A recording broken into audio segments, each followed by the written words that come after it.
Celebs who ruined their careers on live TV. Well, it might be hard to believe, but no star is too big to fall. No matter what, no celebrity is safe from ruining their career. One minute, a famous person is at the top of the world, everyone adores them, and their career seems unstoppable. However, no matter how beloved, beautiful, or talented they are, it can all come crashing down in the blink of an eye. Sometimes, a celebrity completely self-destructs in the public eye and takes their career down with them. Let's check out celebs who ruined their careers on live TV. Janet Jackson. Do you remember the 38th Super Bowl? In case you have forgotten, Justin Timberlake ripped a panel off Janet Jackson's bodice during the 2004 Super Bowl, revealing her right breast to 114 million TV viewers.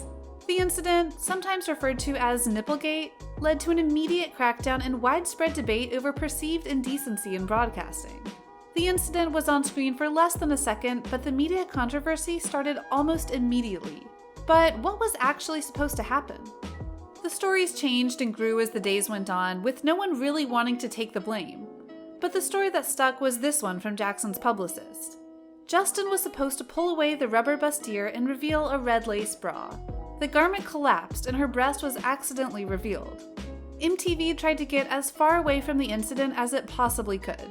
The tearing of Janet Jackson's costume was unrehearsed, unplanned, completely unintentional, and was inconsistent with assurances we had about the content of the performance. In the end, Jackson took all of the blame and Timberlake got none of it. Even though it was Timberlake's part of the song and lyrics, it was Jackson who received all of the public backlash and took the biggest public hit from the incident. And that's before mentioning he was the one who physically removed the clothing from Janet's body. Meanwhile, Jackson was forced to release a written statement and a video apology. The decision to have a costume reveal at the end of my halftime show performance was made after final rehearsals. MTV was completely unaware of it. It was not my intention that it would go as far as it did.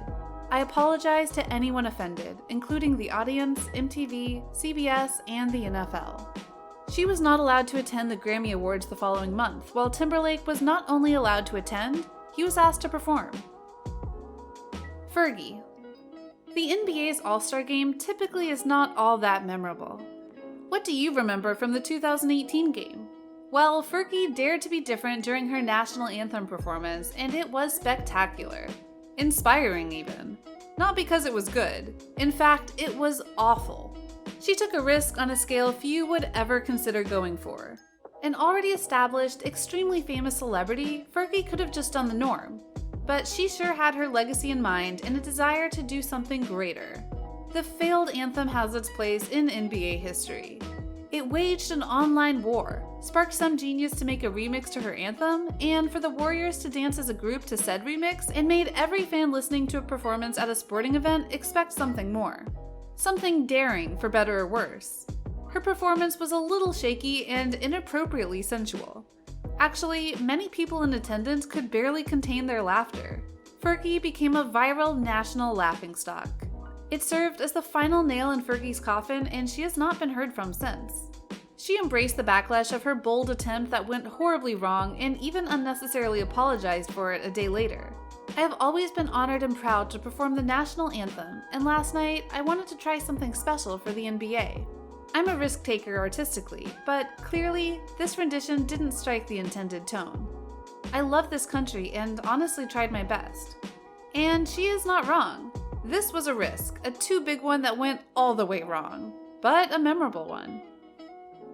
Jessica Simpson. Jessica Simpson generated all the wrong kind of buzz with her appearance on the Ellen DeGeneres show back in 2017. During the interview, in which Simpson infamously announced she had gotten an IUD after her back-to-back pregnancies and nothing is gonna get in that uterus, the star was dazed and confused. She slurred her speech and had trouble finishing her thoughts. After Ellen asked about whether she was expanding her billion-dollar business, Simpson said they are growing. Vitamins, but hopefully they don't kill somebody over. B12, energy. Following the interview, people on Twitter commented saying it was painful to watch and that she had to be high or drunk. Later, Simpson revealed, "I had started a spiral and I could not catch up with myself, and that was with alcohol."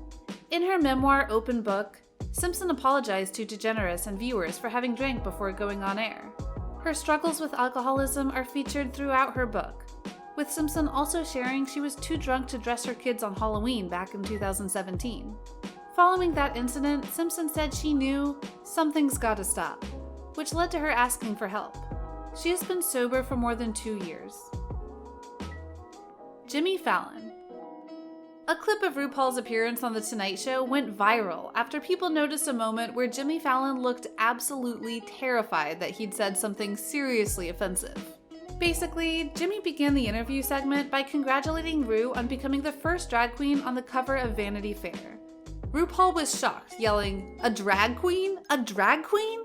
Fallon froze. It seemed like his life was flashing before his eyes, all the blood drained from his body, until RuPaul revealed he was just joking, saying, "I am the queen of drag." The moment went viral over the weekend, with a Twitter user's video of the interview getting around 8 million views. Fallon finally addressed it, saying he really did think he was going to be canceled. "I really thought it was over. That was it. I go, that's it. I'm canceled. I gotta start my own #JimmyFallonIsOver party," he joked. He added, "I was like, wait, what did I do wrong? But it was so funny." Mariah Carey. Before the ball dropped in 2016 finally came to an end, revelers in Times Square and viewers watching at home were treated to an incredibly awkward 5 minutes of Mariah Carey. The pop diva had just finished singing Old Lang Syne, and then the track of her 1991 hit Emotions began. But before the music started playing, she announced, "We can't hear," apparently waiting in vain for technical support as the music played on. While her background dancers carried on as normal, the star gave up on singing, walked around the stage, and threw out some commentary and explanation. "We didn't have a sound check, but it's New Year's, baby. It's okay, guys. I want a holiday too. Can I not have one? I'm trying to be a good sport here." Carey was the final headliner before the ball dropped. As the song continued, she held the microphone out to the crowd that she would let the audience sing. Finally, the track ended and her shameful feelings were also at the final stage. Mariah seemed to turn around the performance with another song, but midway through the 2005 track, she pulled the microphone away, revealing that she had apparently been lip-syncing. One of her backup dancers quickly showed up and walked towards the front of the stage. Amid the social media-driven furor after the New Year's performance, some observers expressed shock that Carey had been lip-syncing. And that's what Carey said. "It's not practical for a singer to sing live and be able to hear themselves properly in the middle of Times Square. With all the noise, the freezing cold, the smoke machines, thousands of people celebrating, especially when their ear monitors were not working at all. Listen guys, they foiled me. Thus, it turned into an opportunity to humiliate me and all those who were excited to celebrate the new year with me." She went on explaining how hurt she felt, and she decided to take a break from social media moments. That should have been a disaster for Carey, right? Sinead O'Connor. Sinead O'Connor's career was positively blowing up in the late 80s and early 90s. In that time, she released her double platinum album, I Do Not Want What I Haven't Got, and her single, Nothing Compares to You, peaked at #1 in 17 countries.